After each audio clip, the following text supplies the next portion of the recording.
Good evening, everyone. Welcome to Crypto Pulse Weekly. So good to be back again. We're back on our weekly digest of the news, analysis of the markets, and outlooks of the cryptocurrency majors. So, as usual, today we'll start with the market overview or the market updates, and then we'll talk about uh, the crypto vital signs, which are the technical analysis. And then we'll go on to Crypto Drip, which is knowledge sharing session or topic of the day. So, in order not to waste too much time, I'm going to make it very short today because I'm just getting back and I'm just, warming up to these things. It feels like it's been ages I did last. So let's get started. Today we'll talk about um, the market updates on crypto and especially Bitcoin. So we will have, if you've been on, if you've been watching the markets, especially this week, you'll have seen Bitcoin go as low as 55,600 or 55,400 today. And I remember someone asking on the WhatsApp group whether this is how we get to 100K. And I said, yes, this is exactly how we get to 100K. When you're looking at historical charts and you see all those very long candles and parabolic price action, it's usually consequent upon dips like this. And if you will remember I think about 6 weeks ago, I did mention that I expected Bitcoin to come back to the 50s region.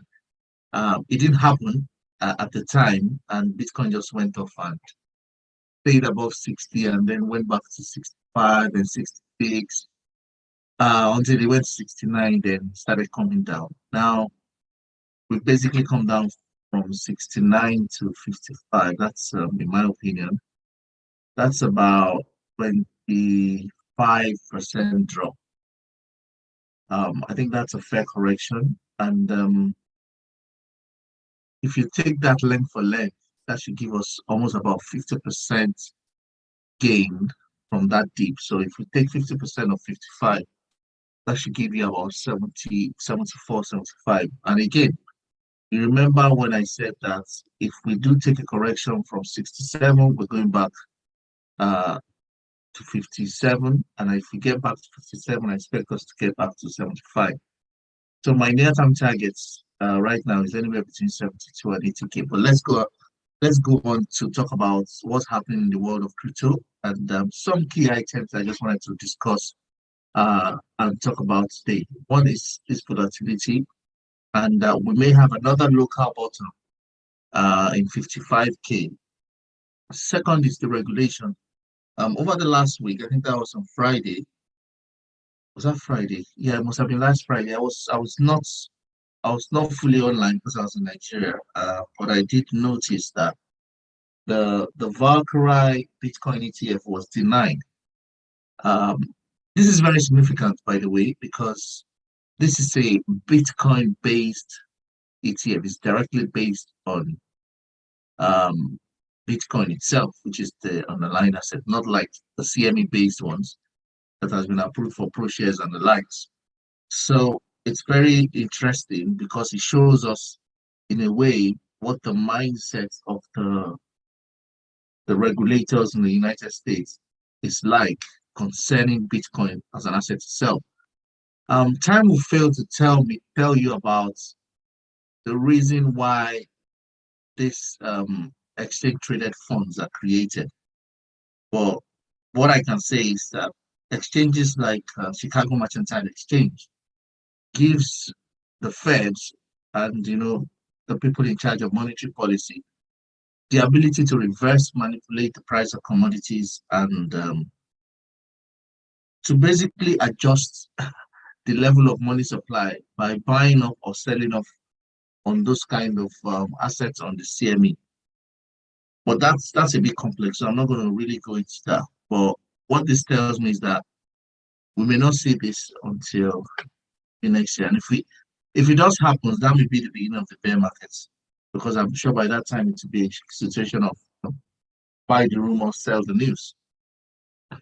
In another regulatory crackdown, which I mean, if you may call it that way, there are calls for investigation to crypto adverts in United Kingdom, especially in the underground tube in London. And that was on the back of Floki Inu adverts on London buses and on the tube.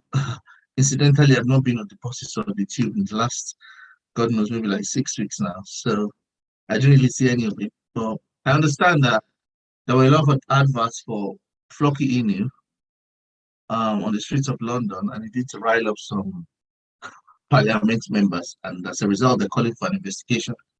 I understand that the founders of Floki Inu have also charged back at the parliament. But I've not read that story, but it'd be interesting to see how that pans out.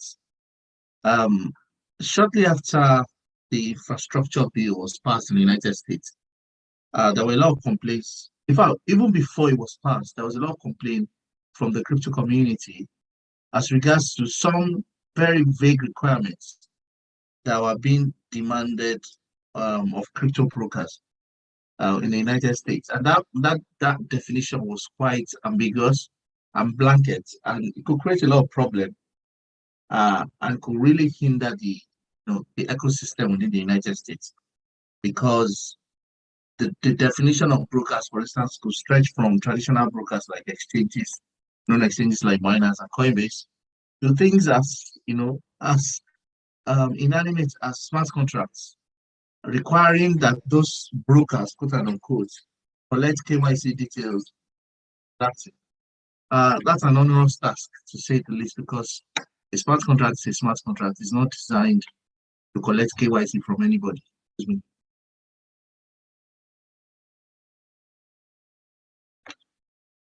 So there was a lot of noise against that bill, and now the US Senator has raised another bill to repeal that section.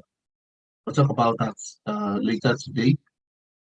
In terms of sentiment is actually bearish, even though I think it's a good opportunity to load up. As I've said, dips are for buying until the bull market is over, and the bull market is not yet over. It's about to, but it's not yet over. There is a parabolic run with a blow off top, a sign that signals the end of the. You cannot miss it because it will be very obvious. And even when it happens, there will be a lot of people still saying, it's still warming up, but then you will know for sure that that's the end of the bull run. So I think the reason the sentiment is there more than greed right now is because a lot of people sort of felt that we should have come to the end of the bull run, and as a result, this particular correction was the final nail to the coffin. I think it's not so, and there are a number of fundamental news in the offing that explains why it's not so as well. One of them is the analysis I gave earlier on that we expected to drop to the mid-50s or upper 50s since 5 weeks ago. That drop just happening. As a matter of fact, I didn't know it was going to ever happen again, but it's just happening now. And the way market makers work is they push the price action in such a way that it wipes out both the and the bears. If you're not thinking like a market within the market and price action, essentially. So another interesting one was a particular observation by guys watch whale wallets. I mean, you might call that some very how do I say it now?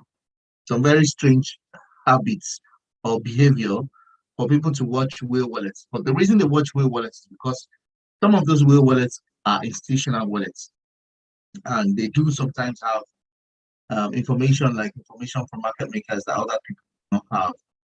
So when they make moves, people are usually tracking what kind of moves they're making. And the particular whale wallet that everybody's referencing today has actually called each top and bottom, each minor cycle within this bull run. So the last time the market dipped and corrected at 28K, this Whale wallet bought Bitcoin, and today that Whale wallet has bought 4,000 Bitcoins as well.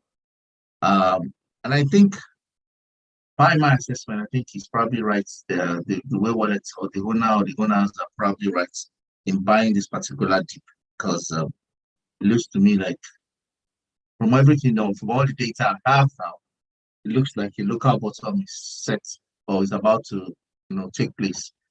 And on the back of this usually means that the next leg up is usually and will be significant.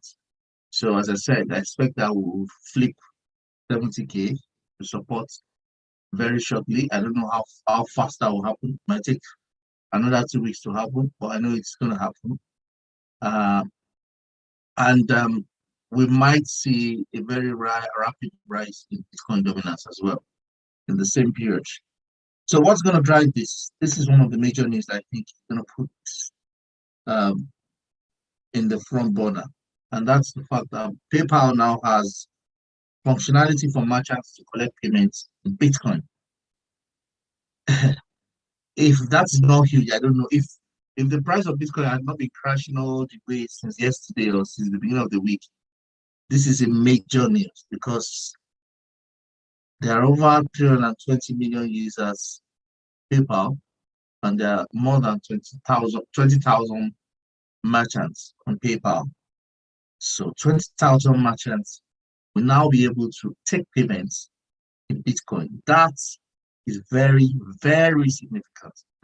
Like, that alone is enough to continue to drive the bull run for the next 4 months on its own, because of the share spread of PayPal as a company and the reach that they have to their customers and the adoption that this will drive, both within the user community and within the merchant community.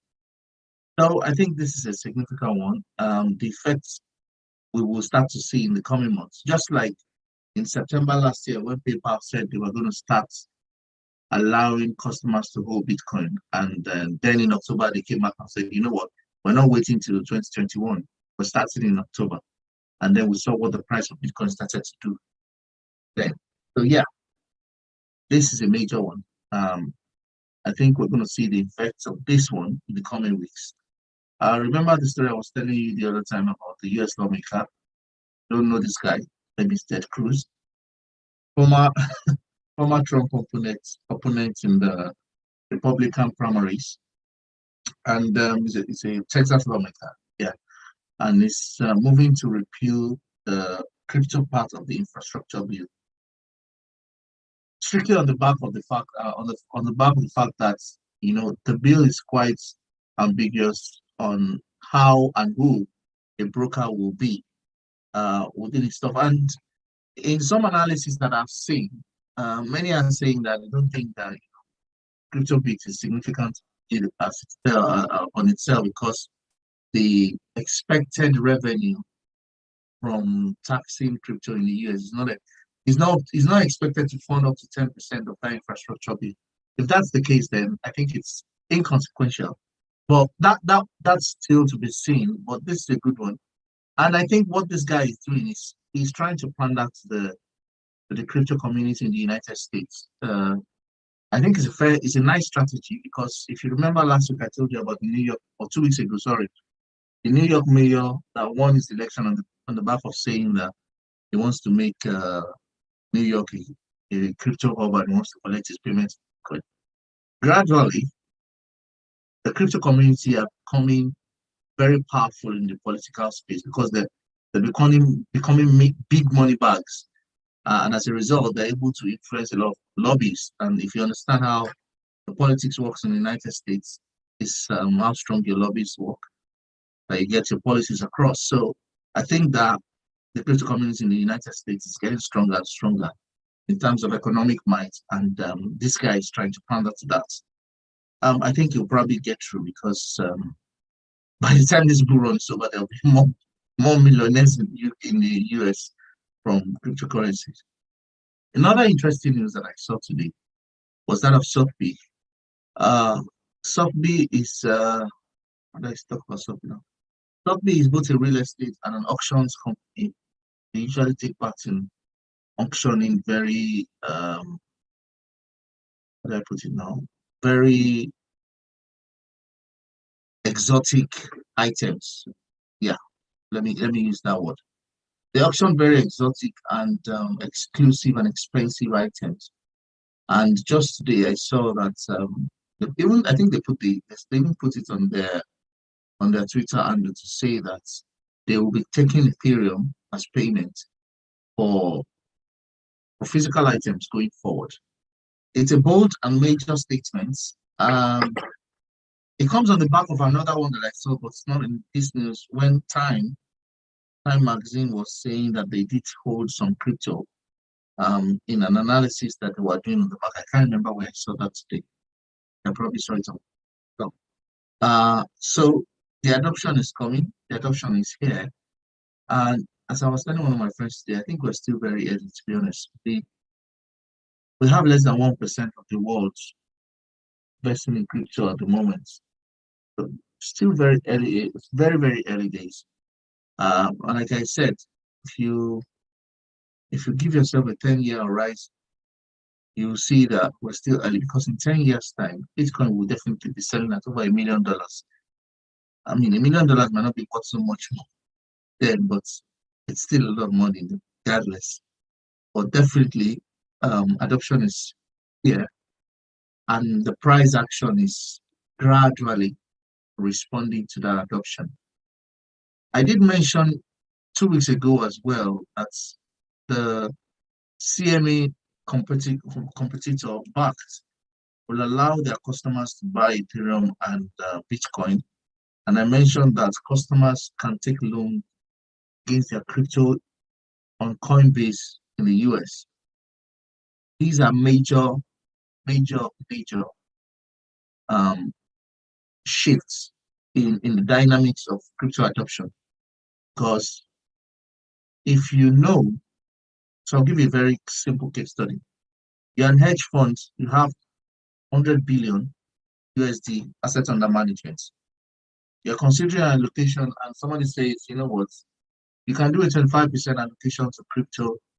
And even if you were to buy stable coins like USDC, you could get as much as 12%. 12% for an hedge fund is superior, is superlative performance.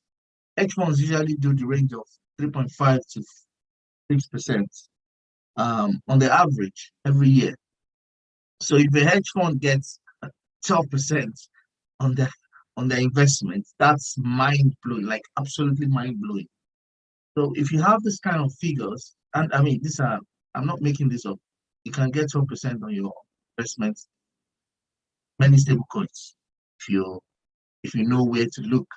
And if you have this kind of things coming up, and then you have big players like Coinbase saying, you know what, we're creating a loan system where you really don't have to take out your crypto. You can take a loan out from your crypto, use the loan to do whatever you want to do.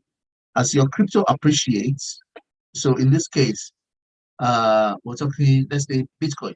So if you take a loan against your Bitcoin on the average year to year over a 3-year period does like 50%. So even if the APY or APR on your loan is 12 or 20%, your gain on the value of your Bitcoin is still going to be more than the value of the loan. And many of them, and at least the ones I've seen, you do loan to value ratio of about 50 or 25% thereabouts. So for them, it's a win-win. I mean, for them and the borrower, it's a win-win because the borrower gets to spend the borrower gets to spend their earnings in loans and they don't get back from it. And the lender gets to keep the crypto. So you can't default because crypto is with them. And as a matter of fact, they're gaining because as long as they have that crypto with them, they also have liquidity in that particular crypto. So I think these are major shifts in the dynamics. And one of the stuff I actually wanted to talk about, but I couldn't find it anywhere because sort of Not this one. It was the crypto.com, the crypto.com moves that have been happening in both in the US and in Europe. Two of them. First one was noticeable because I'm an F1 fan. I mean, I'm a Lewis Hamilton fan. So I watch F1 because of Lewis Hamilton. And I started noticing crypto.com showing up on the various livery of the cars, and then in many areas of F1. After that, I think in the last 1 week or 2 weeks, we found out that the Staples Center in Los Angeles has now been bought over by Crypto.com. So it's now Crypto.com Center. If you've ever been to California, you understand that Staples Center is like the Wembley Stadium of Los Angeles. That's where all the big basketball games and all that stuff take place. So it's a very big statement, and that's, if you don't know why, that's probably why price of CRO has been going up crazy in recent times, because buying Staples Center does give a lot of visibility to Crypto.com, and because Crypto.com is already in the market, they already have the app, they already have all the interfaces, they already have the on-ramp channels. It does drive adoption for them. And I think, well, nice move, because a major marketing move for them, and it also solidifies their base both in the metaverse and in the real world. Owning crypto, owning Staples Center now means that they have something tangible that people can point to and say, that belongs to crypto.com. So I didn't get that all. I remember saying it, and it's one of those things that shows adoption. Crypto.com buying Staples Center. Let me just, for the benefit of who do not know, what Staples Center or where Staples Center is. Staples Center, Angeles. Yeah, I just wanted to show you what it is. Yeah, so yeah, this is a good picture of Staples Center. So this is Staples Center in Los Angeles. It's yes, this is one of the news. Yeah, this is one of the guys that carried the news. I don't know why it's taking so long to, yeah. So this is Staples Center, major event center in both sports and general entertainment. It's now going to be named Crypto.com Arena. Sorry, I don't know why it's showing. Yeah, not showing the way I want to show it, but Staples Center is a big place in downtown Los Angeles. I don't know how much that deal cost, but that's a lot. That's a lot of money. And somebody was making a joke that that's how we hear that Crypto.com has bought you. Said, if that happens, all the stock markets and banks will crash. But gradually, what's going to happen is crypto companies will be swallowing up traditional companies, just like um, the proverbial seven corn of wheat, and I mean 7 leaf of wheat and 7 cows on the bank of the Nile, or the biblical rather. Many of these companies will get swallowed up by crypto companies because they will naturally gain value off the back of Bitcoin. Yeah. Thank you very much. 700. Yeah, thank you very much. I didn't have the details. 700 million for 20 years. Yeah. So people are making some crazy moves. Somebody said in the chat here that it took a wow, took a $10,000 loan from Nexo on Tuesday against his crypto to trade AVAX, and he has already made $5,000, and the interest on the loan as of today is $11. Yeah, nice trade, very nice trade. So these are the kind of things that will make crypto more explosive in the months and the years to come.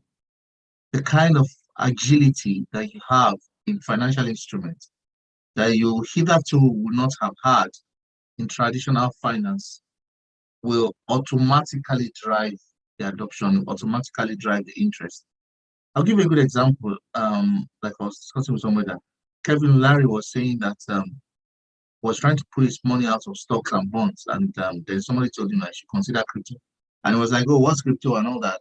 Then he found out that he could put his money in crypto and earn yields that outpace the general market. So, I mean, these are guys that will put money in bonds just to make 3% or 1.5% per annum on their investments. And you now have an offer to, put in your Ethereum, earn 6.5% per annum on Ethereum, whilst Ethereum gains 100%. I mean, that's a double whammy deal. That's me. So yeah, these are the things that support the case for what many people have called a super cycle in the coming crypto bear market. So before I go into crypto vitals, I just need to talk about that. There are two schools of thought on how this particular bull run might end or might pan out. One school of thought believes that we're going to follow the traditional bull bear markets in which we're going to have a blow off top, which is looking imminent now. After that blow up top, we're going to have a sharp correction, maybe like 60 to 80% correction from the blow off top. And then we're going to go into the bear markets. And then we'll stay in that bear market up until like maybe 18 to 12 months before the halving. The next halving, which is I think it's around 2024, thereabouts. And then we'll have another bull run. So that's one school of thought, because that's what has happened in the last 12 years. However, there's another school of thought that says, hey, we're beginning to have new interest and new participants in this space that were not there 10, 4, 5, 6, 7 years ago. And because of these new participants, we're likely to see a sustained bull market. Well, not a sustained bull market. I think what we're likely to see. So that's the theory, that we'll have a sustained bull market in which we'll have a correction and the price just keeps going up. I think what we're likely to see, though, is we will have a drop, probably, 60 to 80% drop from the all-time high, whatever all-time high gets posted either at the end of this year or early January. When we have that drop, usually when you have more than a 50% drop within a week on the price of Bitcoin sort of goes into accumulation for about 6 months or thereabouts. So if Bitcoin goes into accumulation on the back of that, what will then happen is many of the institutions that have been on the sidelines will probably start stacking, their Bitcoins. So a very simple scenario. Right now, we're at 50, we're almost at 15, 58 back now. So 300% from where we are now, that's about that's about almost 200. So let's say we go to 265 as the top for this, or let's say 300 for round figure. Go to 300 at the start of the cycle, then we have a blow off top at 300, and then Bitcoin crashes 80% from 300. Bear in mind that 80% from 300 brings us back to 60K, which is still fair value. As of today, 60K is fair value for Bitcoin. So if it brings us back to 60K, it will just be like we came back to, October 2021. My view, though, is if that happens, a lot of people will sell off naturally. People will take profits. Whales will take profit as well. Some institutions will sell off as well, with the hope of buying back lower. And that cascade of sell-off will eventually take us back into the previous all-time high region. When that happens, companies are already primed. Now on the sideline will start accumulating. Now, because of the accumulation, I almost have a flat, not necessarily flat, but it's a very long period of consolidation where the price is not going down, but it's also not going up significantly. And when that happens, so it might take about 3 months for people to sell off and everybody runs away from the market and say, oh, Bitcoin is going to zero. And then maybe stops at 58 or stops at 65. And, everybody's accumulating the way they're accumulating just as before. Then one country comes and says, okay, we are putting our balance sheet on Bitcoin. then it goes up to 70K and everybody's excited and comes back and does that till maybe another 1 or 2 years before it starts to pick up again. But as I said, there are other interests that were not there before that are there now. And one of such interests is institutional interest in Ethereum and ecosystem coins like Solana, AVAX, Atom, Polkadot, and the likes. Now, because of this institutional interest in ecosystem coins and platforms, we might have a situation where the price of Bitcoin is not really doing anything fantastic, but these other altcoins are just going ballistic. I think that's, for me, is a very plausible scenario where, yes, the price of Bitcoin has crashed from its all-time high. It's probably 70% or 60% below its all-time high. However, the price of Bitcoin or Ethereum and other altcoins keep going on after the crash because institutions are thinking to themselves, Bitcoin is like gold. It's going to come back up, but this Ethereum are like, medium term to short term play. So people start positioning. And as a result of that, I think there's a lot of money to be made even in the bear market. But that's a discussion for another day. Sorry for the diversion. Let's get into what's happening in terms of market cap. We lost between the last 2 weeks and now. The market lost just about 1.5 billion in overall market cap, even though it went as high as 3 trillion when we went to 69K Bitcoin. We've come down and cooled off a bit. Right now, we're sitting at 2.55. Altcoins lost 8 billion significantly. I mean, expectedly so, sorry. When Bitcoin takes a dump, altcoin takes a bigger dump, usually. In terms of fear and greed index, I mean, we've not been in 34 or fear for the last 8 weeks. So this is perfect time to buy anything at all, actually. This is a perfect time to buy because what it means is sentiment is down. People are scared. Like the old saying goes, when there's blood in the streets, even if the blood is yours, the time to buy.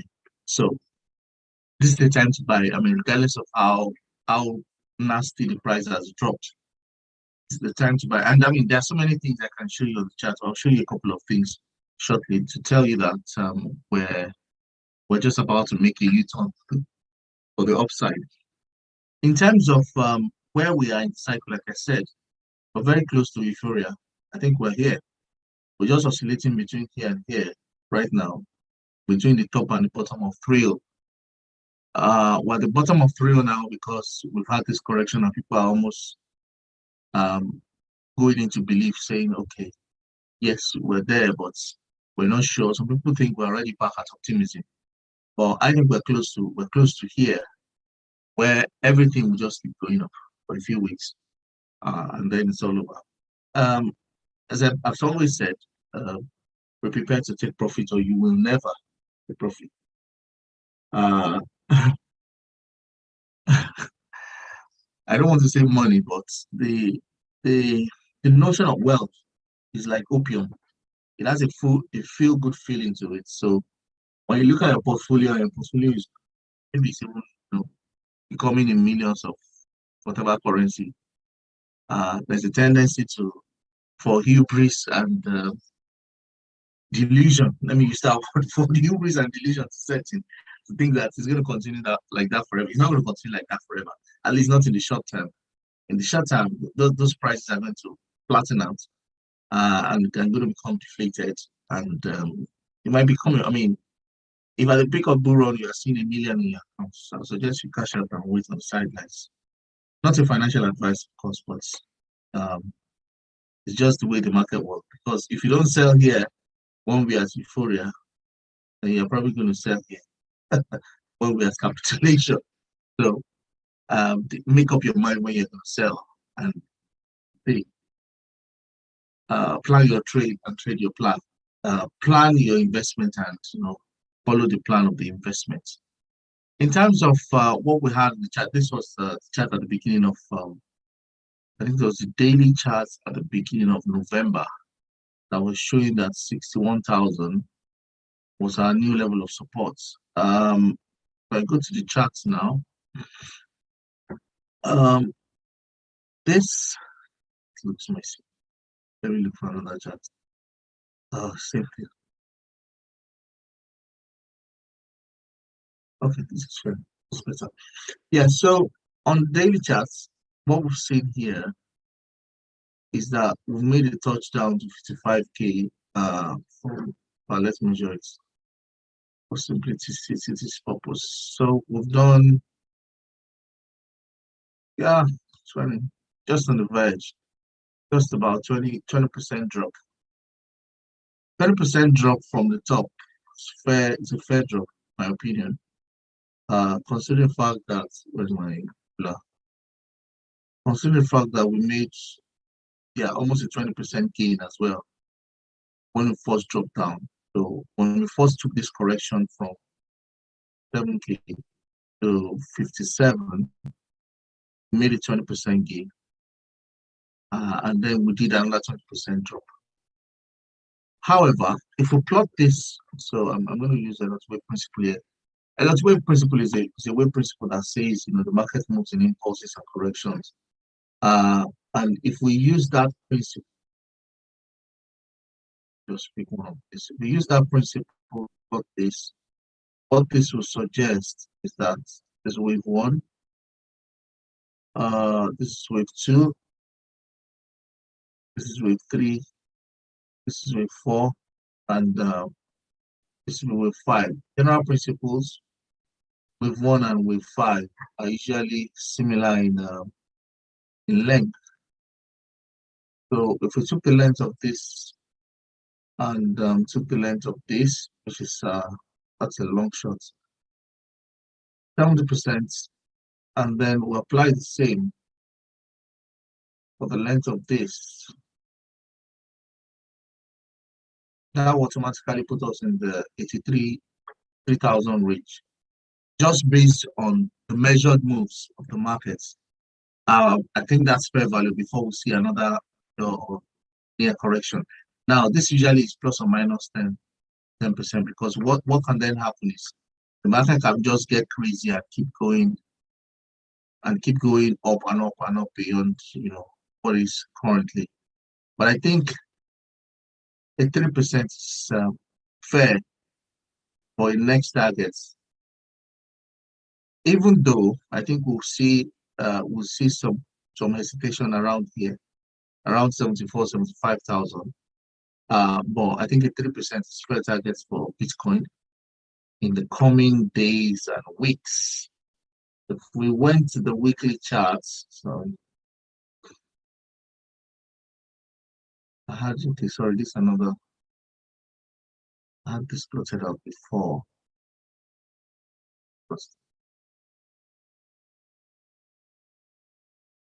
So if we took the Fibonacci levels on the weekly, this is going to give us, yeah.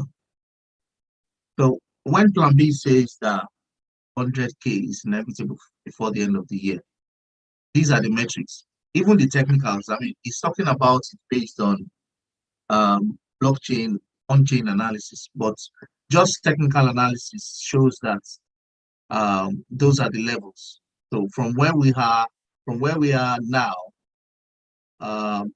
we're currently at zero. I mean, we're currently below 0% from the last correction at 64K, which was the initial impulse that happened in the month of April. If we take that, next significant level is 102,000.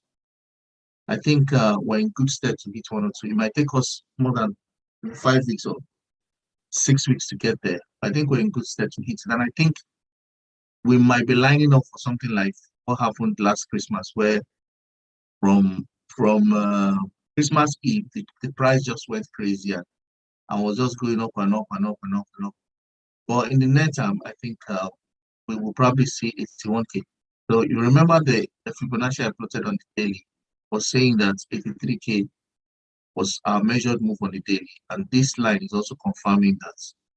You see that now. The one I did here, 3K. So I mean, those are two separate plots, and the measured move I did also points in that direction. So I think to see 80K before we see 55K again. We ever see 55K again. That's my analysis on price of Bitcoin. I would I will make sure to remind you when it happens. Ethereum on the other hand, Ethereum is singing a different tune. Slightly different tune, I must say, because these red lines that drop are called divergences and convergences. They're usually signifying a trend change. I mean, in terms of technical analysis, I think it's one of the strongest trend change indicators that I've seen that has been fairly consistent even with the crypto markets. It usually means when the price is going in one direction and the oscillator is going in another direction, the trend is changing, and it's in contradiction, means one of them has to agree with each other. And usually it's the price that will have to agree with the oscillator. This is exactly what happened here. This was going down, this was coming up, and you saw the price shoot up for Ethereum.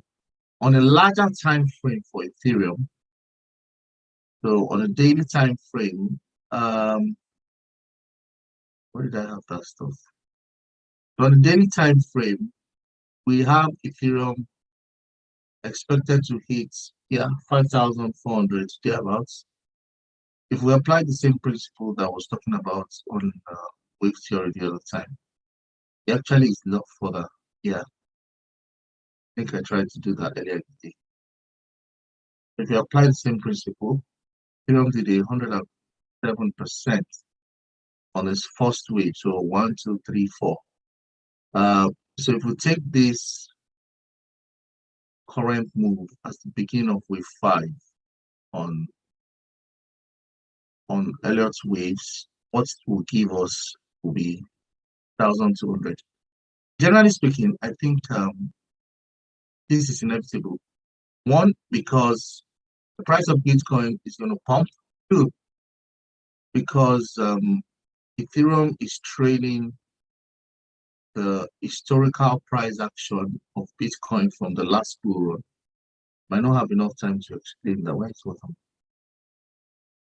Yeah, so this is what I was trying to say. So if you take 1, 2, 3, 4, and 5,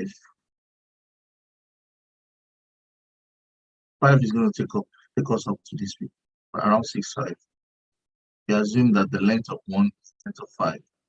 So it's going to take us up around that point. And then we expect to see some form of correction or consolidation. So in the near term, wow, this is wicked. Yeah, I was saying that Ethereum is singing another tune. Ethereum is trying to close at the opening of yesterday.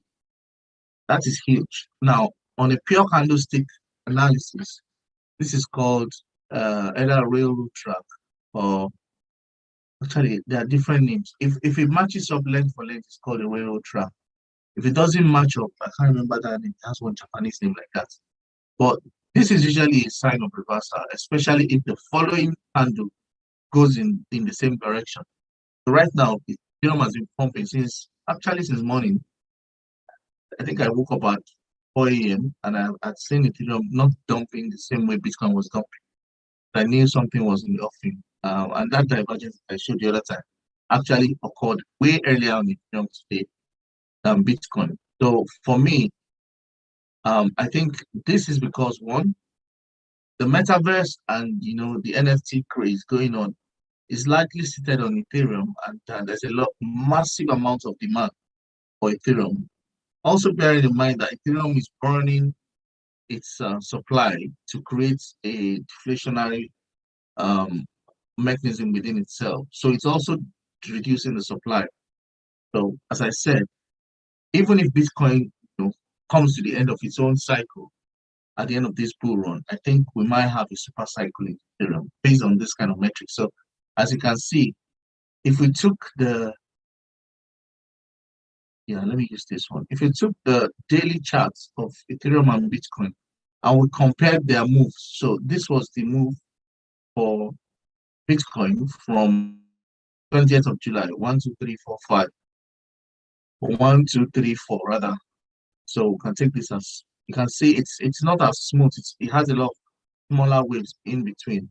If you consider Ethereum, on the other hand, Ethereum seems just to be going straight. I mean, there were no major corrections in the first wave of Ethereum. Same thing with second wave. So I expect that we might get to these targets faster than actually Bitcoin, depending on how this pans out. But if Bitcoin starts to go up, I think Ethereum might start to go up rapidly as well, especially when Bitcoin dominates. It's not as sexy as it used to be. Perfect to use that word. So this is Bitcoin dominance. The last time it was up was 4 weeks ago, which was in October, beginning of October. Since then, it's basically been plunging. I've colored this supply zone at the lows of 2018, 2017. Right now, it needs to dip into this zone before you can see any significant rise in dominance of Bitcoin. And what's the significance of dominance of Bitcoin? As long as Bitcoin dominance is coming down, we're in alt season. That's the simple interpretation. As long as Bitcoin dominance is going down, altcoins will start to, misbehave and pump. So if the price of Bitcoin is going up and dominance is going up, then what happens is, or what is happening is that as the price of Bitcoin is going up, the whales are selling into altcoin. That's actually what's happening when you have that kind of dichotomy. It's a good thing because it means that when the whales are tired, they will price of Bitcoin for that.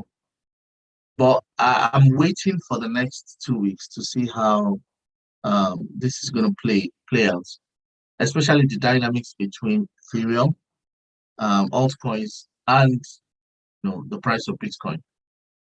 Technically speaking, like I said, price of Bitcoin is expected to be sitting around here. So Plan B says 98K. I'll stick with 83K. I'm sure of 83K. I think it's fairly reasonable for the end of the month or the peak of the month, not the end, the peak of the month. I think 83K is fairly reasonable based on everything I've said. It might be more, it might be less. It's yet to see that. I think 83K plus or minus 10% is reasonable for the peak of this month. This, I think, is the low for the month. I have another chart somewhere. Where's that chart? Oh, because I've lost the chart. So I had another chart that was that had 21 days, 21 week exponential moving average. And that 21 week exponential moving has I've lost it. I'll replace it with something. The 21 week moving average has been a very volatile. Let me just try to put it back. Has been a very pivotal support to the price of Bitcoin in history. And anytime the price bounces off it on the weekly time frame, especially in a bull run, usually an indicator no, it's 21 days. I think it's 21 days on 21 on a 3 days, sorry. So it's a 21 EMA on a day chart. Yeah, that's the one I was looking for. I must have changed it somewhere. So the blue line is 21 EMA on 3-day charts. And the theory is that when the price bounces off that 21 EMA and doesn't close below it, most of the time the price continues to go up. And yeah, you've seen quite a number of instances here, here, here, here, here, uh, here, here. Okay, this was a test, downward test. This was another test here. So this is a retest. So essentially, what this is saying is that this three-day candle starts. I think it starts today. It started yesterday. So if by the end of tomorrow, which is very likely, we close above 57,860, 880, then automatically what that means is that the 21 EMA on the 3-day chart is not broken. And if that stays, obviously, but a second. Let me look at something.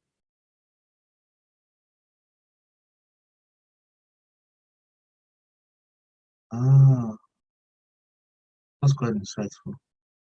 So if this is not broken, I think that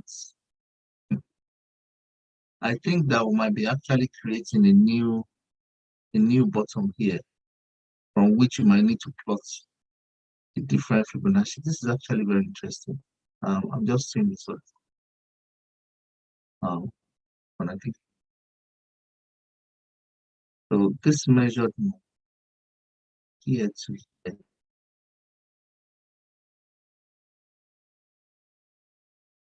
was 80%.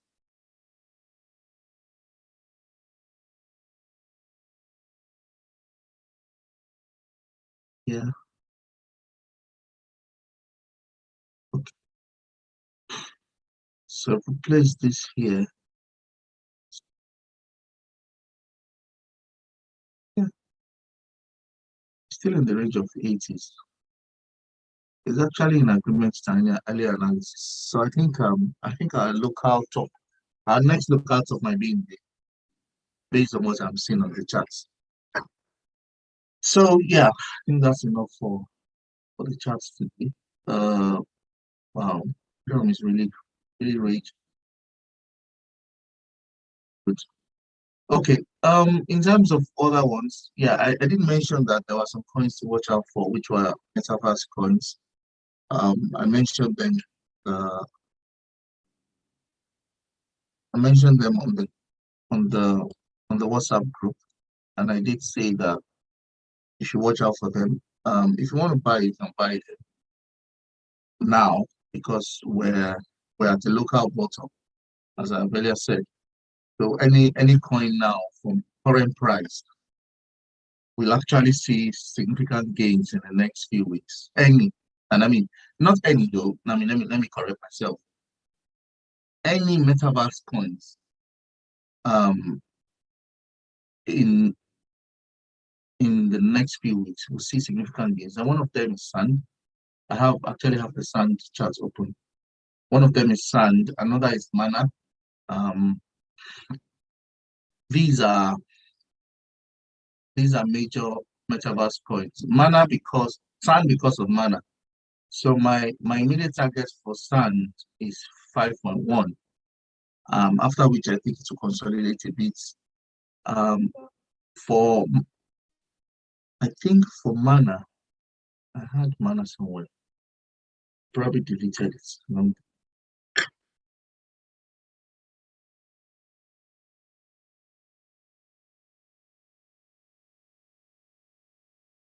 Yeah, yeah, that's okay. I deleted it. Yeah, because let me just use the one for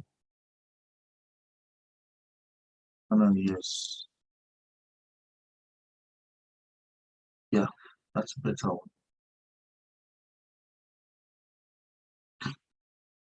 Yeah, because Mana is, I mean, seemingly overheated right now, and yeah, this nasty pump that happened when Facebook announced Metaverse. That's what happened to Mana when Facebook announced Metaverse. So I think in the nearest term, Mana is going to hit 4.9 just to revisit the all-time high. May or may not take a correction, but I think it will take a correction because this was already a nasty blow off top. It's corrected back close to the mid-range. Will it continue to go up? Yeah, I think it still has some room to go up. Maybe another, let's see. Yeah, the chart is really skewed because of that Facebook announcement. So it doesn't present itself like a reasonable, like presenting itself like a bastard chart. Apologies for the use of that word. Yeah, because it really doesn't have any. But yeah, generally speaking, I would say that let's see now. What's up? Even at that. Yeah, 5.4. For Mana, Alice, Axie Infinity, Terra Virtual Collect, Smooth Love Potion, ILV, Ghost Avitochi, Illuvium, all those are metaverse points. They will see some. The ones that have not gained already will see some gains in this period. I can see engines already gained. on the back of all this hype. So yeah, I expect that this metaverse hype will carry us through the next few weeks before we wind down to Bitcoin's main show. The last thing I wanted to talk about today was just a few minutes school run on the new schemes. And I think it's important to talk about this because as we come to the end of school run, all sort of things will be happening. And the sole aim of all those things is to rob you of your hard-earned crypto. As harsh as that may sound, that's actually what it is. So towards the end of bull run, you have all sorts of projects, all sorts of innovations, with all sorts of incentives. My general advice is do not be, eagerly interested in getting into any serious investment, especially if it's not you buying the token directly and it's a known token or it's something we talk about or something that makes sense. Practically, I think you should refrain from such. And the reason I'm saying that is one, we're very close to the end of the book, which means the most significant price gains we're going to have are what's going to be Bitcoin, major altcoins, then medium cap altcoins. Then by the time Bitcoin has stopped moving, then you have all the meme coins trying to do their stuff maybe for like a week, then it all comes down. So if you get yourself involved and invest in something, especially if you're looking to cash out with a bull run, be very, very circumspect. If you're not sure, you can ask. Very circumspect about this kind of investments. Some of them may do well. Some of them, if you get in and get out early, may be able to recoup your investments. But be very circumspect. And as I said earlier on, increase in wealth is like opium. Creates a lot of delusion of grandeur. Permit me to use that term. It creates that delusion that I'm getting wealthy. As a result, you don't want to sell your tokens. Yeah, it's okay if your plan is to hold for the next 10 years. Fine. But I don't want to hold for the next 3 years. I want to profit from this one, then start buying again when we have a major correction next year. Because then what it means is I'll have more funds aside, take advantage of the low prices that will come after the blow off top. So on the back of that, it's very important that as a general principle, I'm not investing in anything. If at all I'm investing, it's probably just a little play money that's not going to harm me anyway. But don't consider investing heavy in any new project at this point, because you will need to take profits, or you need to plan to take some profits. You need to have that plan to take some profit, even only for keeping the money on the side for 3 months, 4 months, or 6 months. At least take the profits. And I know why I'm saying that, because when you see your portfolio begin to swell, you're going to get into that kind of state that you will want to keep your portfolio that way, so you don't want to sell. And you almost be getting some copium from looking at your portfolio every now and then. As a result, you need to be prepared to take some profit off the table. At least to have some, as someone calls it, some ammo, some ammunition when the price drops, so that you can take advantages of occasional discounts that show up on the market. I have a question here. Yeah, so you can send me your question on the chat, either on Instagram or on Zoom. So the first question here is, what's your take on Sparrow and the future? Well, I used to be a very huge believer in CRO until until they showed me. Anyway, CRO is a good coin, has great utility, was once top 7, just like Shiba. They decided to take profits. Well, I mean, as a business, they are a business, so they need to take profits. Like I said, if you don't take profit, someone else will take the profit anyway.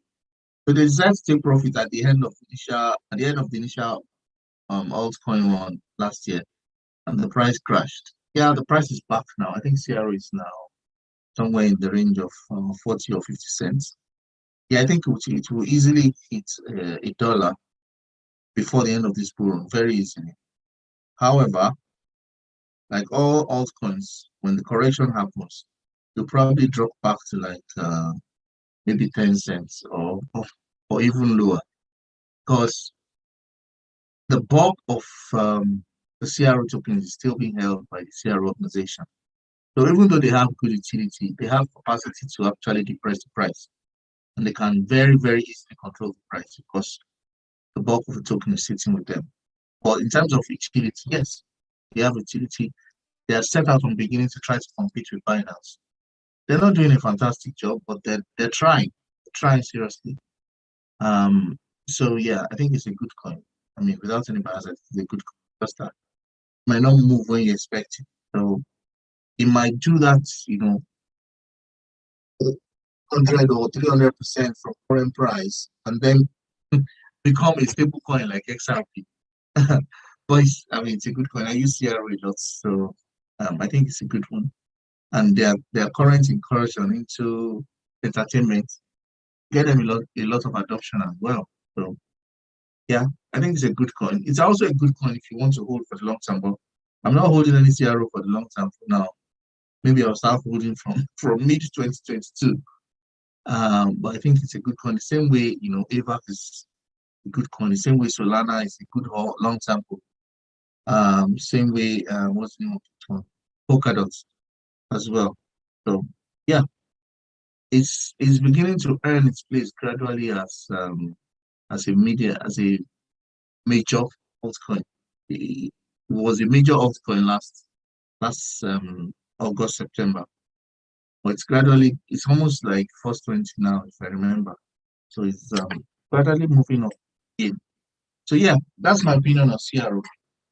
But yeah, I don't hold I hold CRO as taking for the CRO card. And that's because the CRO card gives me a 3% rebate. This is made with CRO. If I have the CRO card, I think it's the one that requires the £3,000. I have that since last year, and yes, it's giving me a lot of CRO. And I've spent all the CRO. I think I've spent it. Most of them I've spent them. But yeah, so it's a good coin to want to hold for the long term. I'm not holding for the long term. It's also a good one to accumulate. Um, if you are in the Western countries and you apply for the CRO card. So right now, second level is £1,000 to stake. So it will hold down your £3,000 in CRO, and anytime you make a purchase with the card, it will give you 3%. So mechanism within itself. So it's also no, yeah. If you have a question, please unmute your mic. But I could hear myself from your mic. That's why I unmuted you.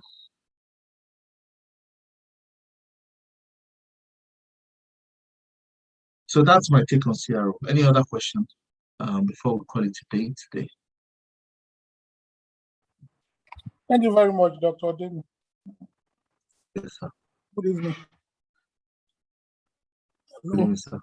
Yeah, so Yeah, please, I just want to know what's so special about MetaVerse and that's the sudden price increase in the likes of the Mana,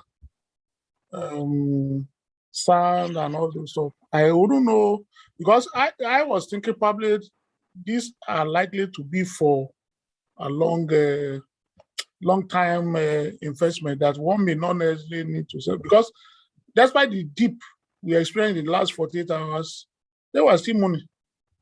So I don't know. Okay, so I think I'll talk a lot about metaverse next. Let me just say it this way. As someone who has been a gamer when I was a teenager, I think I understand, the metaverse a lot more than most people who are even, into crypto or technology. The metaverse is an alternate reality. essentially. I don't know how to say this. Okay, I'm just going to say it how it is in my mind. So the metaverse is an alternate reality. It's almost like a man-made attempt to create the spiritual realm. And I'm sorry for people who are not people of faith on the call, but that's actually the way it's interpreted in my mind. It's like a man-made attempt to create the spiritual realm where anything is possible. That's, I think, is a core concept of the metaverse. And the core concept of the metaverse had been operating in games for a long time. At least I mean, as long as I can remember, I mean, I'm more than 40 years old now. And since I've been seeing computer games, there's always been that concept of metaverse. But it has just gotten increasingly immersive. So it first started with, the I don't know UFO token for I don't know. I'll find out about UFO token. I don't know it, but I'll find out about it. But it has become increasingly immersive, just the same way our way of life has become increasingly digital. 30 years ago, if I mean when our parents were going to work, they were working with pen, paper, folders, file cabinets, files, and all those, memos. Those are the physical things that constituted work packages and working tools. Today, we're not working with any of those things anymore. We're working with computers. Everything we could have done with our memos, we're doing it on Excel, we're doing it on PowerPoint, we're doing it on Microsoft Word. We're even doing graphics, on Corel Draw and Adobe and all that stuff.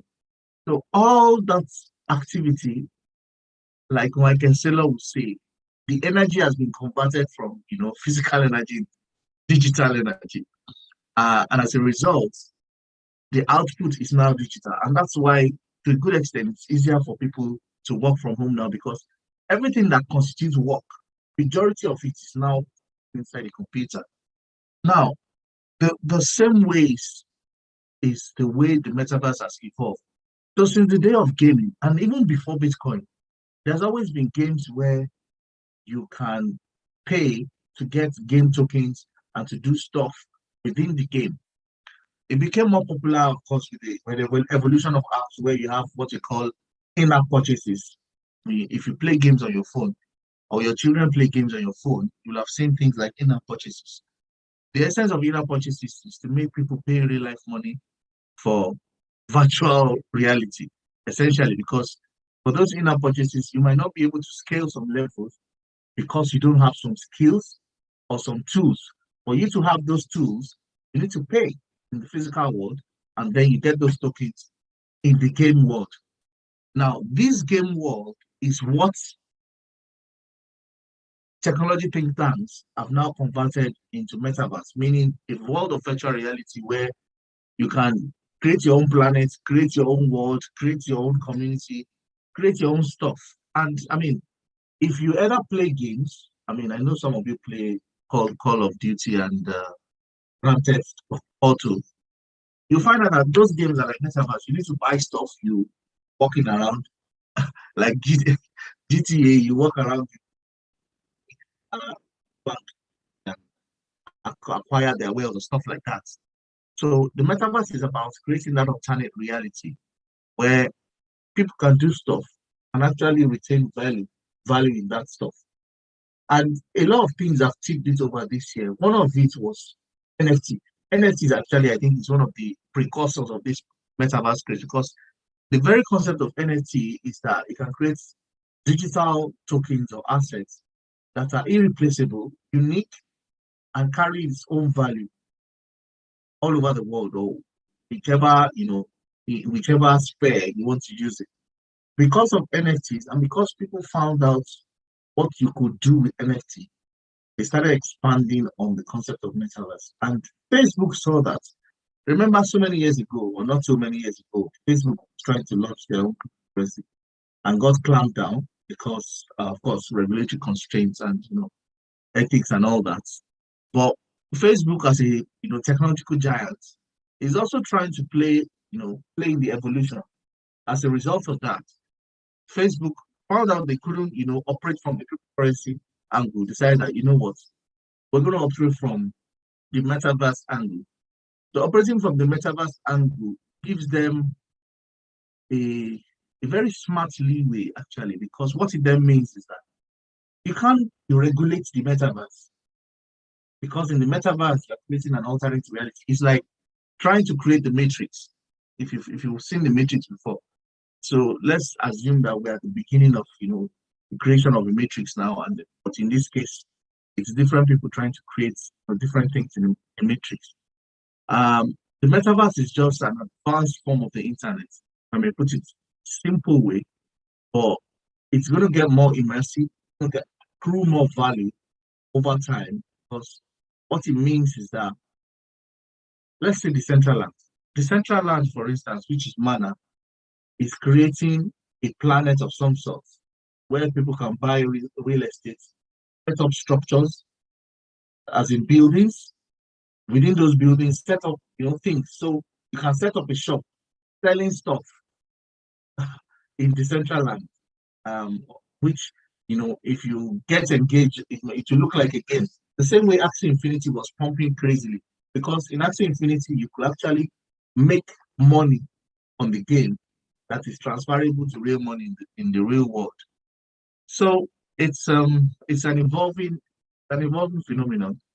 And if you've been around in the crypto world, there's always something. There's always a hype I'll say every quarter. So the same way NFT was the hype in Q3, Metaverse is going to be the hype for the rest of this quarter. It might die down then to next quarter, but it's a concept that's here to stay. And I think Facebook has just put it out of the water by trying to front run the whole idea, naming themselves Meta. I don't know how far that's going to take them, because Facebook already has a bad trap generally. And knowing Facebook, what they're trying to do is they're trying to leverage on their information arsenal to position as the core of the metaverse. I don't think it's gonna hold as well, because the crypto community generally sits separate from things like Facebook. But that's how much I'll say concerning the metaverse now. I'll probably definitely delve into it in the future. But I think it might be confusing for many. But really, what it is an alternate reality, the creation of alternate reality, and there will be diverse applications of this. So things that you'll have seen in science fiction movies, if you're a fan of science fiction, things like hologram, where you want to speak to somebody, you just flick a button, their entire image is standing before you, like they were standing before you, and they are talking to you, and then you're talking to them. All those things now are going to be possible with the aid of the metaverse derivatives. So you already have the VR goggles that people use. You already have the, what do you call it now? The add-on accessories, like the pair of VR gloves, or a pair of, like, in fact, before now, you could remember, if you remember Wii, you could play lawn tennis with Wii, just with the game console, with the cylindrical game console. So there's going to be a lot of diverse applications. Doctors will probably be able to perform virtual surgeries with the help of robots. So they'll be there in the room in an hologram. They'll be performing the surgeries, and the robots will be carrying out their instruction. So there'll be a lot of applications, but it's I think it's taking us to the next level of digitization. In the future, I think people will probably not go out. And that's a very crazy thought. But I've seen a movie before where a science fiction movie where in the future people are not going out. Human beings were just inside, and then they will send their avatar to do whatever they want to do, and they'll go from planet to planet. Yeah, I can't remember what movie that was, but that was very scary and very crazy. In that world, I think maybe computers are controlling people. That's enough for me. Anyone thoughts on that angle? Yeah, I think we're just at the very beginning of such evolution, where the virtual world begins to carry equal or greater value than the physical world. Okay. I think I've spoken too much today. Any questions before I before I close, I think that's quality wrap for today. As I said, watch out for Metaverse Coin.